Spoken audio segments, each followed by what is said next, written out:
Welcome to Building Tech Connections, conversations with leaders at HBCUs and TCUs. I'm Lawrence Williams, Program Director of the Minority Serving Cyber Infrastructure Consortium, or in short, the MSCC. For those of you joining us for the first time, the MSCC is a coalition of HBCUs, TCUs, and other MSIs working together to make sure that our institutions have the technology, resources, and funding they need to set our students and faculty up for success. Our main driver at the MSCC is to get the talented students and faculty at HBCUs and TCUs involved in more collaborative research opportunities with their peers across the country and across the world. It sounds simple, but campuses need access to high-speed broadband and various computing tools to support that collaboration. And that is where the MSCC work is focused on. Today, I'm really excited to introduce Al Anderson, Chief Information Officer at Salish Kootenai College in Pablo, Montana. Today, Al and I will discuss cyber infrastructure as it relates to tribal colleges and universities. We're going to talk a little bit about AHEC and its collaboration with the MSCC. Al, welcome, and thank you for attending. Thank you for having me here. Absolutely. I appreciate you taking the time. Could you share with us and everybody attending today a little bit about your background as the CIO and your experience at Salish Kootenai? Sure. So I'm the Chief Information Officer of, as you mentioned, at Salish Kootenai College. I've been here about 30 years. I started off as the network administrator and kind of worked my way up into this position. Originally, it was more of a director level position, but we had some good presidents along the way that recognized that technology was becoming much more of a business driver and needed to have more of a leadership kind of level component. So we eventually created the CIO position and moved me into that position. Salish Kootenai College is a tribal college. Tribal colleges are pretty unique in terms of higher ed. We are actually chartered by our tribe, which is the Confederated Salish and Kootenai Tribe, CSKT, you might hear me mention, which means that we're kind of this unique animal in that we are not really public in the normal sense, but we're not private either. We are a federally designated school in terms of being a tribal college. It means that one, we are chartered by a tribe, and two, that we meet certain kind of enrollment requirements in terms of Native American students. However, most tribal colleges, and SKC, of course, is open enrollment, so anybody can come to SKC. We have baccalaureate level degrees. We have actually two graduate level programs that we just started getting going. And we have lots of more workforce kind of certificate level stuff. We have lots of different science projects going on. Largely, any kind of research that we do tends to be more educational based, but we do have students doing, undergrad type research in different kind of projects. We also had a STEM academy where we had high school students that were doing some stuff too. So we're involved in a lot of different things. And one of the consortiums that we're involved with, and it's a pretty major one, is what you mentioned, Lawrence, which is the American Indian Higher Ed Consortium, AHEC. That is, it's a consortium group. However, it holds a unique position in that they are kind of our lobbying group. They're also our group that interacts with the BIA and the White House at different levels to give tribal colleges a voice to the federal government because our Indian tribes have a unique relationship in that it's a government to government relationship. So their tribal colleges kind of fit into that same kind of sphere. So our funding is all, for the most part, federal level type funding. So we suffer to the vagaries of politics and changes there, and we have to be very sensitive to that. And AHEC is our group, that allows us to have a stronger voice than just the little schools by themselves. So that's kind of a little bit about SKC, a little bit about me. Wow, that's very different than other institutions of higher learning. I'm very familiar with historically Black colleges and universities, and often, we think of the education system in the United States, kind of, um, uh, homogeneous. We don't think of all the different aspects when it comes to education. I would like to kind of level set this conversation as we go further and have you share with us your definition of cyber infrastructure, and then maybe give us some examples of cyber infrastructure or the research that uses cyber infrastructure as it relates to tribal colleges. Sure. So traditionally, and probably for a lot of people viewing the cyber infrastructure is really highly linked to research. And that's, nothing's wrong with that. And but for tribal colleges, I think we have to be a little bit broader in that meaning, um, in a little bit more encompassing. And what I mean by that is, if you look at like a lot of the cyber infrastructure things driven out of the National Science Foundation kind of grant proposals, it is really focused on the research. But for tribal colleges, we look at it more like technology resources being the driver for, to provide the students and our faculty the resources they need to do what they need to do. For the students, it's to get their education, and for faculty, it's to accomplish the mission of the college. Our particular mission is at SKC is to provide post-secondary educational opportunities to tribal college students, and including research type opportunities. And the cyber infrastructure is super important, especially COVID, during COVID, post-COVID, is to provide the technology to enable these people to get the education that they need in these various areas. So, AHEC has been helping tribal colleges now for several years they had an NSF grant to help them do this, but do these cyber infrastructure reviews. And that is a little bit broader review. It's about helping our network, improve our networking, improve our internet type connections. I mean, some of the tribal colleges have pretty terrible internet connections because tribal colleges are located on Indian reservations, which tend to be in very remote kind of places, and there's not fiber run out there with a 10 gig connection.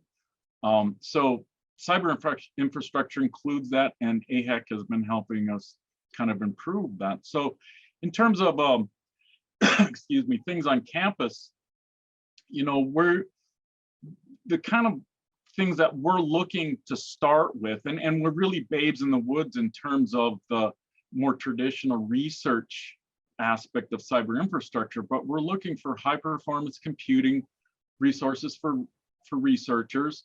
We're looking for big data storage resources for users, for end users, both our faculty and our staff. We're looking for some, improved desktop virtualization type resources. One particular project that SKC has been working with Southwestern Indian Polytechnic Institute and the Navajo Technical University on is a kind of a collaborative project where we have a cluster that our students and faculty can access GIS software, over the internet on and be able to do those different kind of GIS tasks, whether it's doing 3D visualization or map manipulation, those kind of things. So that's one specific project where we're looking at, how can we, leverage cyber infrastructure resources. We were trying to go after a NSF grant, but we ran up against some deadlines there. But we're keeping on that proposal to see what we can do there. Other aspects of it are just education of our faculty and our students as to what cyber infrastructure is, because as we all progress, society progresses, technology and the demand for improved access to things and even AI type of things, if you don't understand the terminology and how to apply it, you're just going to be lost. And I think that's a super important thing that colleges and universities can provide to our students is where this technology is going and how they fit into it and what they can use out of it to enhance either their education or what their interests are in terms of research and those kind of things. And I don't want to give you the impression that tribal colleges don't, that we just are completely, going like, oh, what's cyber infrastructure? As part of AHEC, we meet the CIOs and directors meet pretty frequently. Probably for a while during COVID, it was weekly, but now we've down like probably every 2 or 3 weeks we'll meet. And through those discussions, I've seen and hear a lot of different things that tribal colleges are doing, including, what SKC is doing. We're always sharing. And one of the things is that we are heavy users of the cloud, of the different major cloud vendors. We do different things in there. A lot of us have our student information systems, our cloud-based systems. The things that we're doing in the cloud are anything from hosting our websites to hosting servers for specialized applications.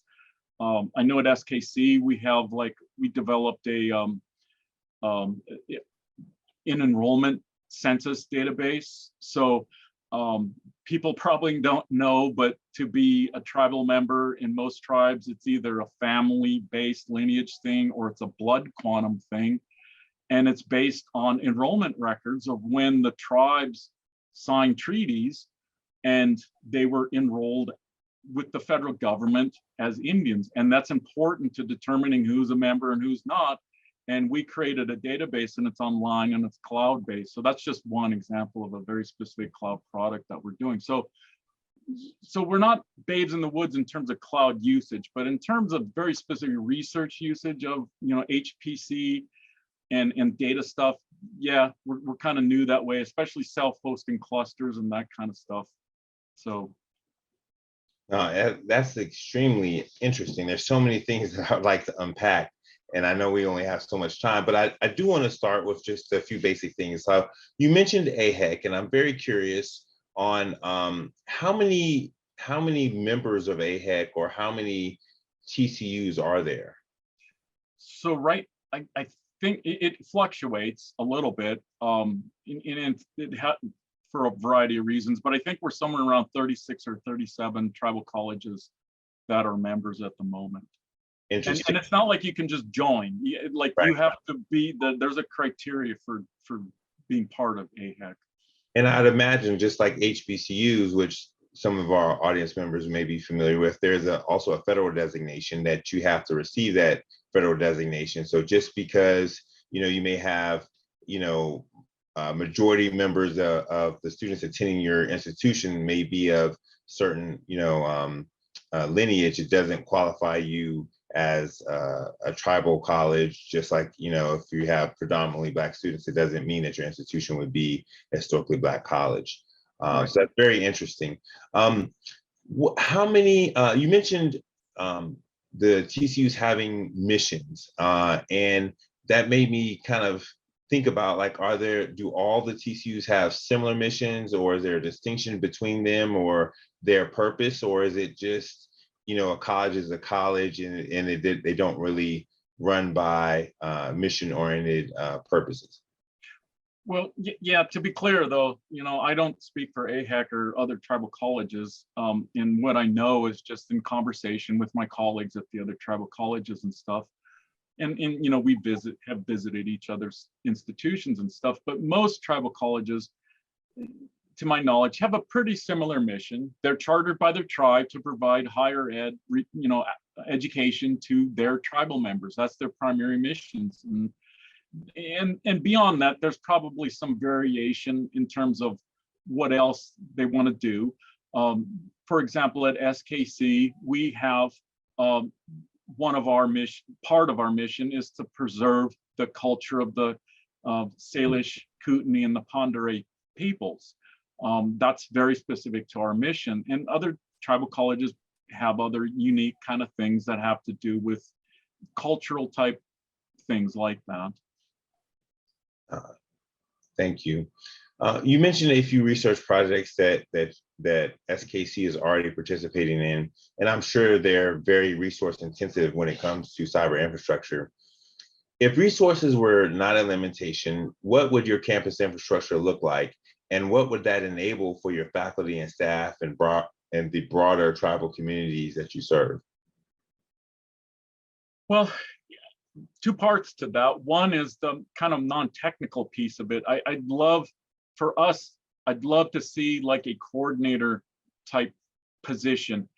And that person, I think, would help provide education and training with cyber infrastructure resources, and be the person to guide the students and the faculty and how to use these things, and how they can enhance their research or even discover new research opportunities, and along, the grants along with that, and how they can include cyber infrastructure stuff into their educational programs even.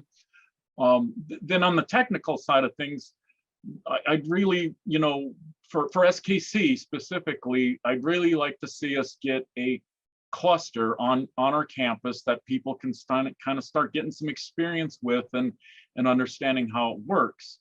The challenge that all the tribal colleges face, and I quite honestly think that tribal colleges are kind of the canary in the mine thing here.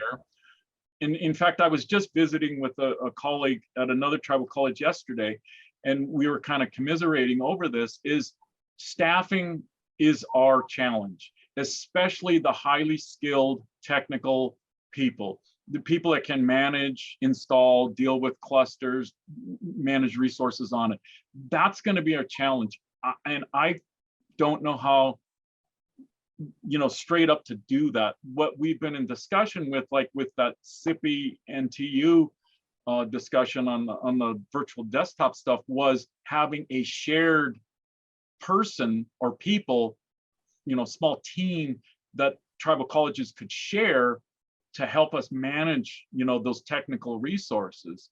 And I think we're going to have to go down that route. And why I say tribal colleges are canary in a coal mine, I really think that other universities and colleges, if they aren't already seeing this, are going to continue to have an increasing problem with this staffing. And it's something we're going to need to adjust, because the technology is not going to go away. The need for the technology is only going to increase, and the demand for these people is only going to increase. And I frankly don't know how we get people to keep on, coming to work for us and do these things, especially when they can go to industry and make a lot more money than we can provide.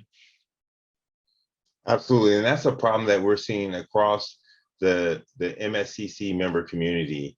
And with that being said, that's one of the reasons that we're hosting the workshops, to build communities of practice. We are having a workshop at Salish, Kootenai, the 17th and 18th of August, thanks to recent funding from the National Science Foundation. And we're continuing our objective to host these series of cybersecurity focused workshops at HBCUs and TCU campuses throughout the year. And one of the things that we're going to talk about is expanding shared resources and exploring what that may look like, from the cyber infrastructure perspective. Al, I want to take the opportunity to say thank you personally for agreeing to host our second workshop. Would you like to share a little bit about the workshop from your perspective? Sure. And first, I'd really like to say, that we're super excited for the opportunity, and it's our administration buys in from the highest level. So our president through AHEC and the TCU presidents form the AHEC board, and they meet regularly. And the MSCC has been on their agenda, and they know it. And our president is really excited and bought into this. So it was not like a hard sell or anything. I literally brought it up in a leadership meeting, and she's like, "Go for it. Let's make this happen." So we're excited about it.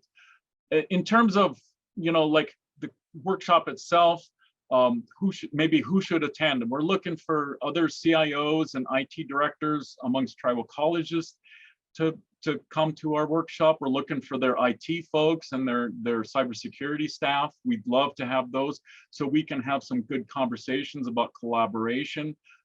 Like I've mentioned, we've had these meetings that we meet pretty frequently, but it's always nice to get face to face and have more enhanced conversations that way. What we're looking at in terms of the topics, primarily in terms of cybersecurity, is going to be ransomware, and then some tangential stuff that comes off of that. I was looking for some, more information from like how we can interface a little bit better with law enforcement. I think that would be helpful. You probably don't know it, but there's some real complexities in terms of reservation law enforcement stuff. It's not simple by any means. So it's an interesting topic. What we're looking at in terms of what'll actually happen in the workshop is hopefully we have some hands-on cybersecurity training from some experts that come in and give us some talks and have some interactive kind of discussions going on about how things are handled and different resources that are available and responses and that kind of thing. And as far as I know beyond that, there's no cost to it. It's free. You just have to get to Pablo. And we're located in beautiful Northwest Montana by Flathead Lake. You can kind of see behind me here. This is just behind my house. It's, that's not fake. Well, I look forward to meeting you in person on during the workshop. The workshop will be held the 17th and 18th of August.